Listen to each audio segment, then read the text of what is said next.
My son cut me off for 15 years until I won the lottery. Then he invited me to meet my grandson. What I did next shocked him. I woke up alone on my 65th birthday, just like I had for the past 15 years. The small apartment in Portland felt emptier than usual as I shuffled to the kitchen and prepared my morning coffee. One sad little card sat on my table, from the church, the only one that remembered. Beside it, the photo of my son Richard, frozen in time 15 years ago. The last photo I had of him. I touched his face through the glass, remembering the little boy who once couldn't sleep without my goodnight kiss, who'd crawl into my bed during thunderstorms. How did we get here? How did I become the mother whose son pretended she didn't exist? Working double shifts as a nurse after his father walked out wasn't a choice. It was survival. Every extra hour meant Richard could have the books he needed, the sports equipment, eventually college tuition, paid in full by me. But to him, those hours translated to abandonment. My financial caution became controlling. My guidance became interference. The final breaking point came over $5,000. Just $5,000.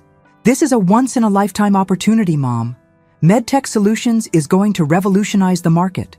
His eyes had burned with that familiar intensity. The same look he'd had with 3 previous sure things that burned through his savings. I can't, Richard. That money is for emergencies, I'd said. His face hardened into something I didn't recognize. You've always been like this, controlling, untrusting. How can you say you love me, but not trust me? It's my money you want, not my love, I replied. Words I'd regretted every day since. I made a decision that morning of my birthday. No more lonely anniversaries. 3 hours later, I was parked outside his Seattle home. A beautiful 2-story house in a neighborhood I could never have afforded on my nurse's salary. Through the window, I could see balloons. Of course, we shared the same birthday. My son was turning 40 today. My hands trembled as I rang the doorbell. The laughter inside immediately died. Footsteps approached, and then Richard, looking successful in his expensive sweater, his face instantly hardening at the sight of me. What are you doing here? The words fell like ice between us. Before I could answer, a woman appeared beside him. Vanessa, his wife. She assessed me with cool disdain. Today's not a good time, Richard said, already closing the door. But not before I caught a glimpse of a child running through the living room. A boy I'd never met. My grandson. Please, I whispered. I just wanted to wish you happy. You're not welcome here. I thought I made that clear. The door closed in my face, leaving me standing alone on the porch, tears streaming down my cheeks as the party resumed inside without missing a beat. 15 years of separation, and my own son couldn't spare me 5 minutes on our shared birthday. I drove home wondering what hurt worse, being rejected again, or knowing there was a child in there who didn't even know I existed. Months passed. I tried to bury myself in volunteer work at the local library, where pages that needed organizing didn't judge or reject you. That's where I met Eleanor, an elegant retired attorney with sharp eyes that missed nothing. You're carrying something heavy, she said one afternoon, sliding into the chair across from me. I recognized the look. At first, I deflected, but something about Eleanor's no-nonsense approach broke through my walls. Soon, I was telling her everything. Richard, the estrangement, my birthday disaster. Have you tried writing him? She asked. I laughed bitterly. Letters, emails, birthday cards, 15 years worth, either returned unopened or ignored completely. Eleanor nodded thoughtfully. But have you written the truth? Not what you think he wants to hear, but the raw truth? That night, I wrote by hand until my fingers cramped. I poured everything onto those pages. How my controlling nature came from terror of losing him like I'd lost his father. How watching him from a distance through mutual acquaintances had been my only connection to his life. How desperately I wanted to know my grandson. No excuses, just truth and an apology. 3 weeks later, a manila envelope arrived. My hands shook as I opened it, hope rising like a foolish bubble. Inside were the torn pieces of my letter, ripped into jagged confetti. A yellow post-it note read simply, "Stop trying to enter our lives." I sat motionless, the torn pieces of my heart scattered across my lap, just like the letter. In my bedroom closet was a box containing 15 years of unsent birthday gifts for a grandson who didn't know me. That night, I added the torn letter to the collection. At the library the next day, I overheard a mutual acquaintance mention Richard had been promoted to Vice President of Marketing at Bright Path Industries. Not MedTech Solutions, the company he'd wanted my $5,000 for. A quick internet search revealed MedTech had gone bankrupt 2 years after our falling out. Curiosity led me deeper online. Richard's social media showed a carefully curated life, a beautiful family vacationing in exotic locations. Below one beach photo, his caption read, "Celebrating my promotion. Who needs family when you have success?" I closed my laptop, a strange calm settling over me. 15 years of begging for scraps of affection was enough. I would stop fighting for someone who had written me out of his story so completely. That night, I took all the unsent cards and gifts and sealed them in a storage container. Not throwing them away, I wasn't ready for that, but acknowledging they belonged to a reality that would never exist. Time to start living for myself, I whispered to the empty room. I had no idea how dramatically that decision would change everything. 1 year later, I barely recognized my life. My small circle of friends had grown. I'd joined a book club through the library. I even tried water aerobics at Eleanor's insistence. Though I still maintained it was glorified splashing. "Anything else?" asked the cashier at Morgan's Market as I finished paying for my groceries. He gestured to the lottery ticket display. Jackpots up to $220 million. Everyone's buying tickets. I never played the lottery. Too many years watching patients gamble away rent money had soured me on games of chance. But something, perhaps the milestone of surviving a full year without contacting Richard, made me pause. "Why not?" "1 ticket," I said, handing over $2. The ticket sat forgotten in my purse until 3 nights later, when I absent-mindedly turned on the evening news during dinner. The announcer's voice cut through my thoughts. "Tonight's Powerball numbers are..." My hands froze mid-bite as the numbers appeared on screen. Slowly, I reached for my purse, extracting the crumpled ticket. I checked once, twice, 3 times. My heart thundered so loudly I could barely hear the announcer confirm there was a single winner. In Portland, Oregon. I sat motionless in my chair until midnight, staring at the ticket. $220 million. It wasn't real. It couldn't be real. But it was.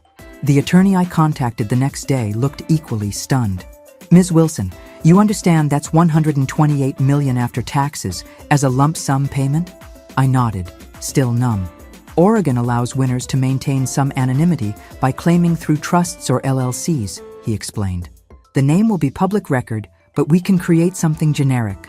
As he detailed the process, a memory surfaced.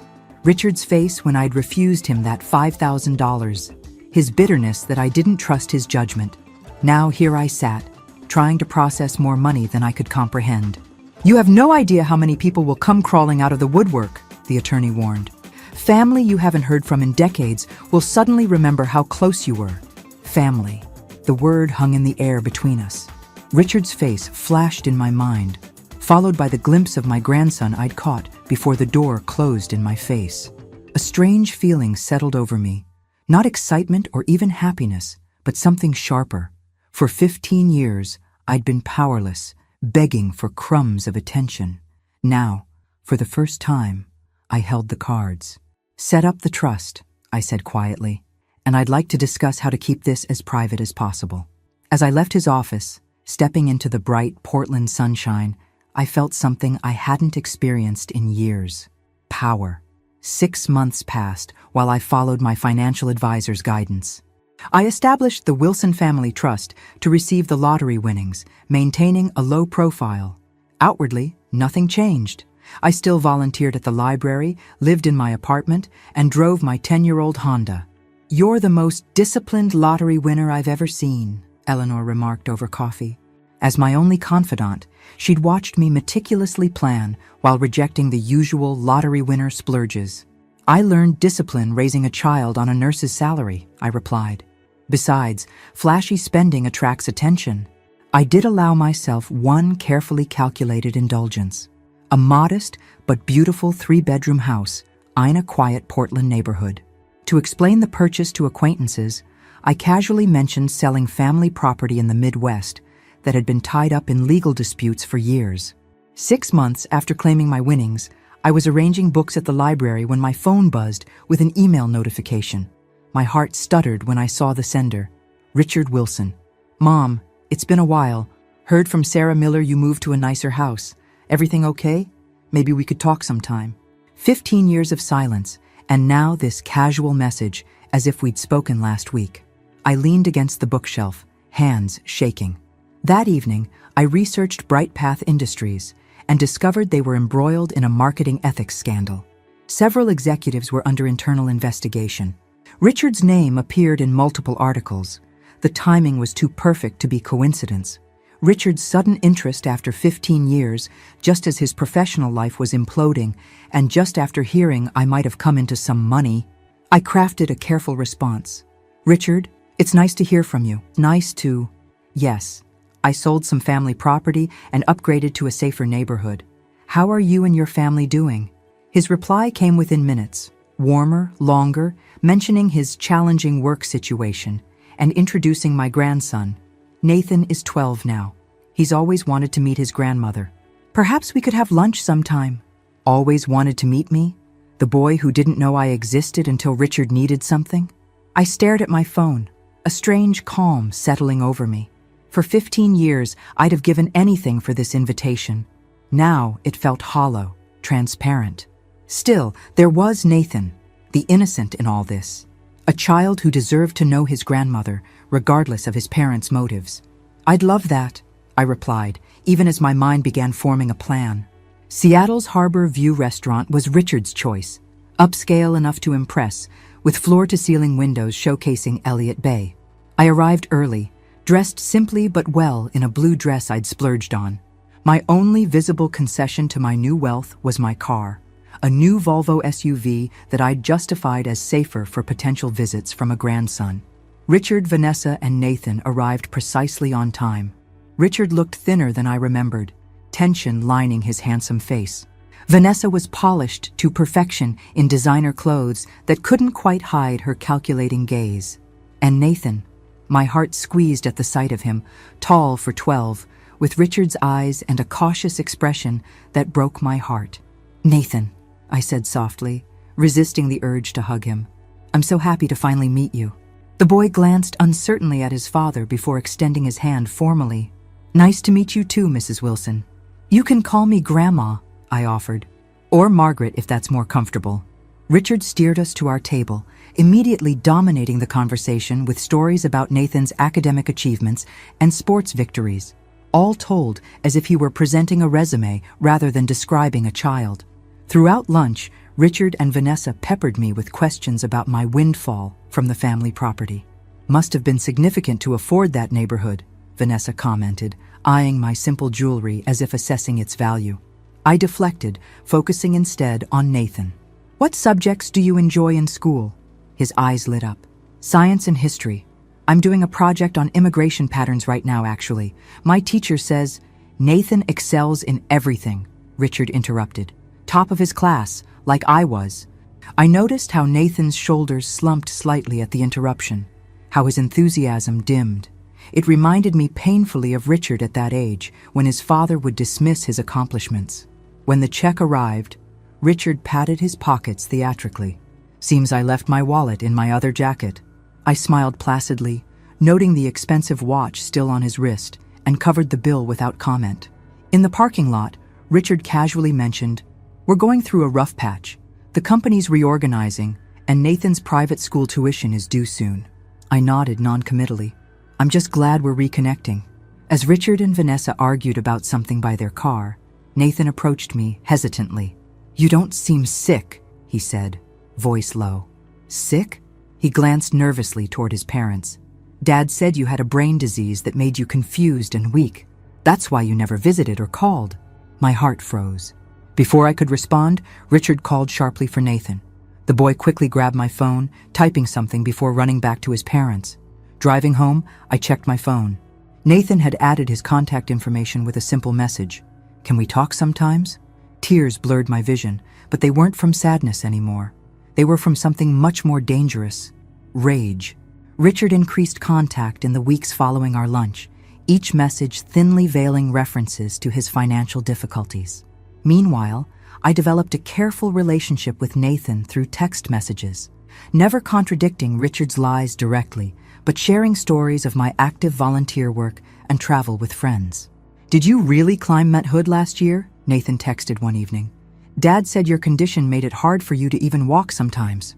"The view from the summit was breathtaking," I replied, attaching a photo of myself at Timberline Lodge. "I've always loved hiking." His response came quickly. Dad must have been confused then. One afternoon, Nathan mentioned his upcoming history presentation. "It's about immigration patterns, including how your parents came to America. I wish you could come, but it's on a Thursday next month." My pulse quickened. "I could drive up for it." "Really? I can put you on the visitor list. Each student gets 4 family slots." The day of the presentation, I arrived at Seattle Prep an hour early, heart pounding as I signed in at the front office. The receptionist smiled warmly. "You must be Nathan's grandmother. He's so excited you're here." In the hallway, I met Mr. Collins, Nathan's history teacher, who shook my hand enthusiastically. "Mrs. Wilson, Nathan's been telling us you might come. It's wonderful to finally meet you." "Finally?" I asked. "Well, yes. After all these years of hearing about your condition, it's remarkable to see you doing so well. Nathan did a whole project on neurodegenerative diseases last year based on your experience." The floor seemed to tilt beneath me. "My condition?" Mr. Collins looked suddenly uncomfortable. "The early onset dementia?" Richard explained at every parent-teacher conference how you couldn't travel or handle social situations. "Nathan even raised money for research." He trailed off, seeing my expression. "You didn't know?" I steadied myself against the wall. Richard hadn't just cut me out of their lives. He'd created an elaborate fiction portraying me as mentally incompetent. While I was sending cards and letters, begging to be included, he was telling everyone, including my own grandson, that I was too ill to function. The presentations began before I could process this revelation. I sat rigidly in the back row, watching Nathan speak confidently about his family history, facts I'd shared in my texts, woven skillfully into his narrative. When he spotted me, his face lit up briefly before returning to his presentation. Afterward, as families mingled in the hallway, I saw Richard and Vanessa enter, scanning the crowd. Richard's face drained of color when he spotted me talking with Mr. Collins. "What are you doing here?" he hissed, pulling me aside. "Nathan invited me," I replied calmly, though my heart raced. "Interesting thing, Mr. Collins mentioned my condition. The dementia you've been describing to everyone for years." Richard's eyes darted around the room. "This isn't the place." "No," I agreed, my voice steady despite the trembling in my hands. "It isn't, but we will discuss it, Richard. Soon." As I walked away, Nathan caught up to me, beaming. "You came!" I hugged him, our first embrace. Over his shoulder, I caught Richard's gaze, cold and calculating. The lines had been drawn, and for the first time in 15 years, I wasn't the one at a disadvantage. He told everyone I had dementia? Eleanor nearly spilled her tea when I related the school revelation. That's monstrous, Margaret." I nodded, the shock having given way to a simmering fury I barely recognized in myself. While I was sending cards and gifts, he was telling Nathan I was too sick to even know who he was. Eleanor set down her cup with the precision of someone containing rage. "What's your next move?" "I don't know," I admitted. "Part of me wants to expose him, to tell Nathan everything, but that would only hurt the boy. And the other part?" I met her gaze steadily. "Wants to understand how deep this goes."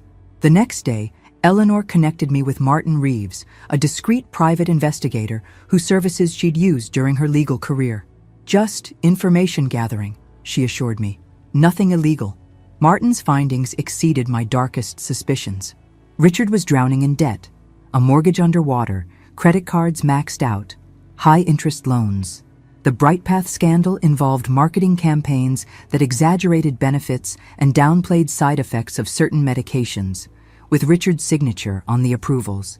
"He's looking at potential termination," Martin explained. "The company's conducting internal investigations before the FDA gets involved." Most disturbing was what Martin found in Nathan's school records. Richard and Vanessa had applied for his transfer to an international school in Vancouver, Canada. The application required a substantial deposit and proof of Canadian residence within 30 days. They were planning to run, using my money. Richard's pressure intensified, his hints growing less subtle. Nathan's school is increasing tuition, he mentioned during one call. And with the housing market what it is, we might need to downsize drastically. During a video chat ostensibly for Nathan to show me his science project, Vanessa accidentally left investment brochures visible in the background, featuring property developments in Vancouver. I maintained my facade of oblivious sympathy while setting my trap.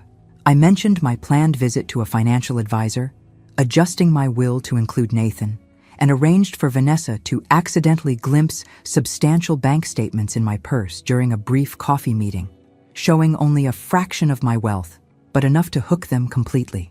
"This is wrong," I whispered to Eleanor after describing my manipulations. "I'm becoming as calculating as they are." She squeezed my hand. "The difference is your endgame. They want to use you and disappear. You want to protect Nathan and possibly rebuild something real." That night, Nathan texted me, "Dad and Mom are fighting a lot. I heard them talking about Vancouver again.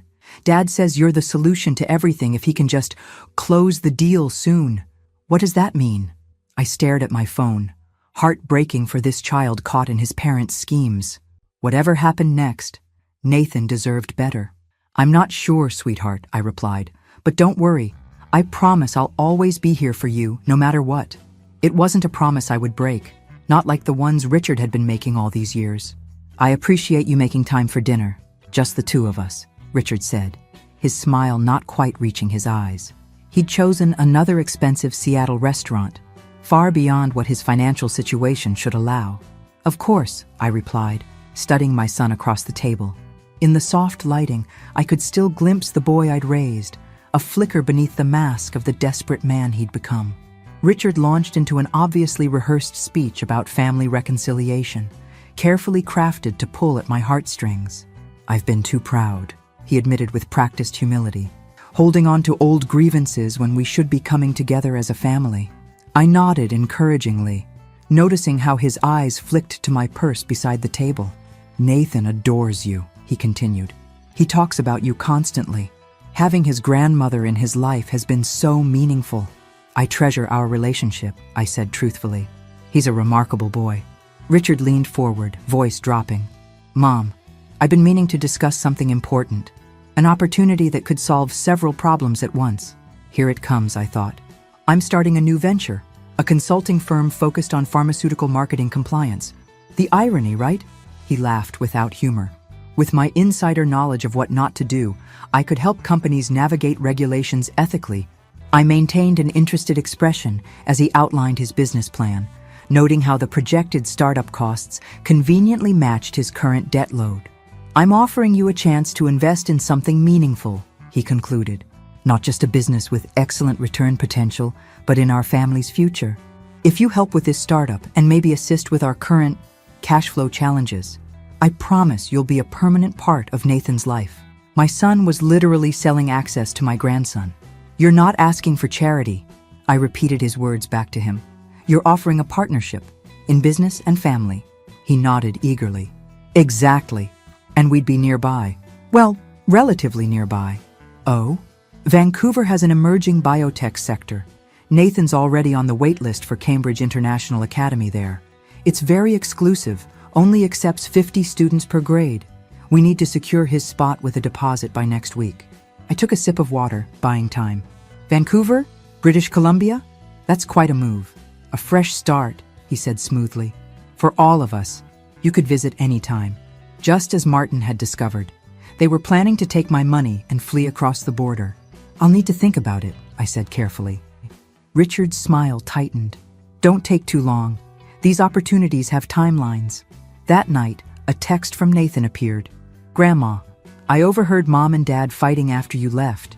Dad said they need to close the deal with the old lady before she changes her mind. I think they meant you. They're talking about moving to Canada, but they haven't told me anything. Please don't tell them I said this." I sat in the darkness of my bedroom, a strange calm settling over me. For 15 years, I'd mourned the loss of my relationship with Richard.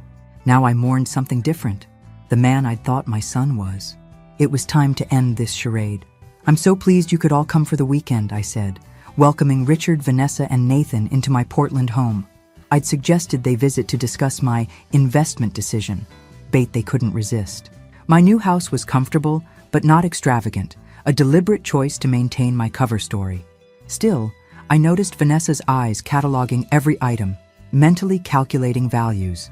"Beautiful place, Mom," Richard said, his gaze lingering on the original artwork in my entryway. "Quite an upgrade from your apartment." "The family property sale worked out well," I replied vaguely. "Nathan, would you like to see the room I prepared for you? There's a telescope on the balcony. We have a clear view of Mount Hood on good days." Throughout the weekend, I observed Richard and Vanessa carefully. They performed the roles of loving parents when they thought I was watching, but in unguarded moments, their impatience with Nathan was obvious. They interrupted his stories, dismissed his interests, and exchanged irritated glances when he asked questions. When alone with me, Nathan visibly relaxed, his nervous stutter disappearing, his passion for science and history emerging in animated conversations. He reminded me so much of Richard at that age, before the bitterness took root. Saturday afternoon, while Richard and Vanessa went for a walk, really a strategy session I suspected, Nathan showed me a brochure he'd found in his father's briefcase. "Cambridge International Academy," he said, pointing to photos of an imposing building. "In Vancouver, Dad's briefcase was open and I saw it. I don't want to go there, Grandma. All my friends are in Seattle, and I just found you." I hugged him tightly. "Whatever happens, we won't lose touch again. I promise." That evening, I prepared a special dinner. I'd spent the day cooking Richard's childhood favorites: pot roast with carrots and potatoes, warm rolls, and apple pie for dessert. As we sat down, Richard and Vanessa exchanged knowing looks. They believed this nostalgic meal signaled my capitulation. After dinner, I invited everyone to the living room. "I have something important to share," I announced, watching Richard and Vanessa lean forward eagerly. 15 years ago, Richard, you walked out of my life over money, $5,000 I wouldn't loan you. Today, it seems money is the only thing bringing you back." Richard's smile faltered. "Mom, that's not fair." I raised my hand, silencing him. "I hired a private investigator."